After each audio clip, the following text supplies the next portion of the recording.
Welcome back to the Faceoff, USC's only weekly radio hockey talk show. I'm Graham Jenkins once again. For the past 2 weeks, I've discussed NHL conference realignment proposals.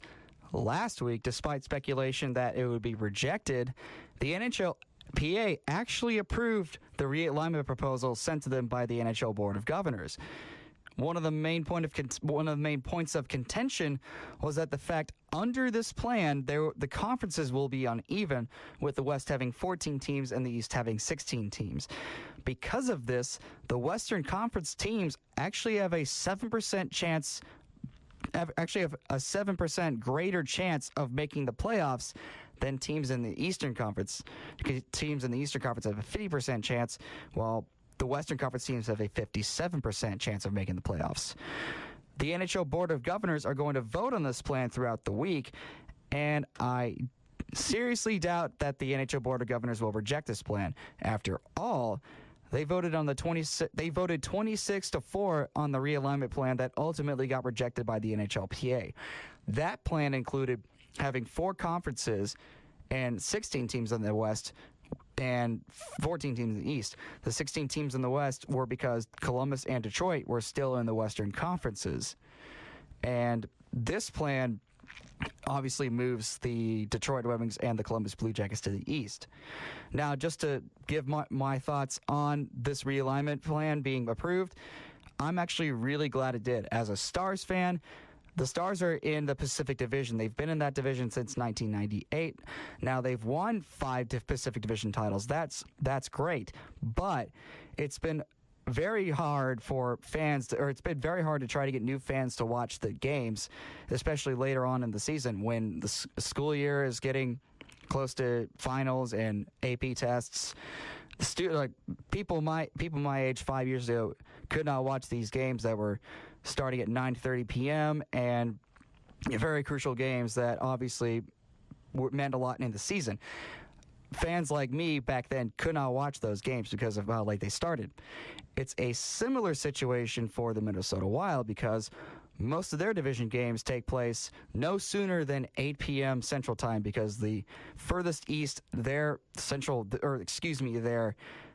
Northwest Division rival is the Colorado Avalanche. That is the furthest east team they play in their division, obviously aside from themselves.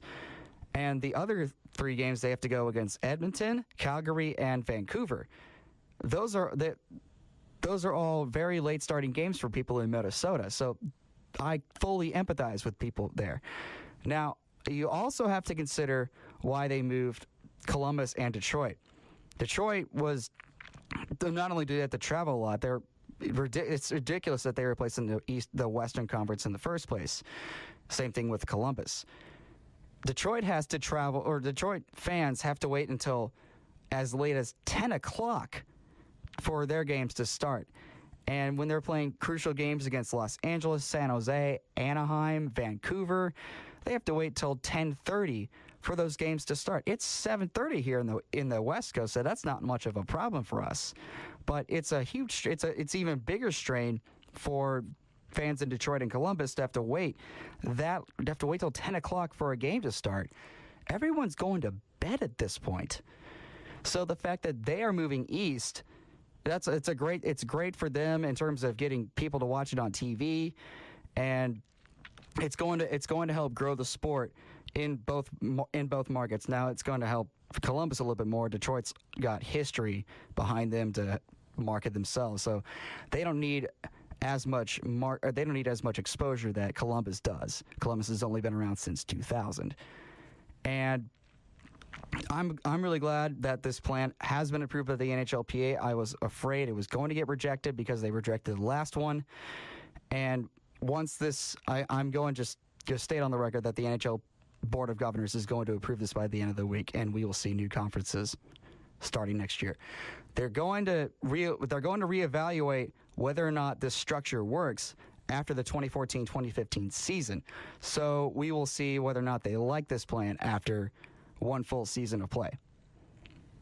Coming up after the break, we pay tribute to a Canadian icon who was lost in the hockey world.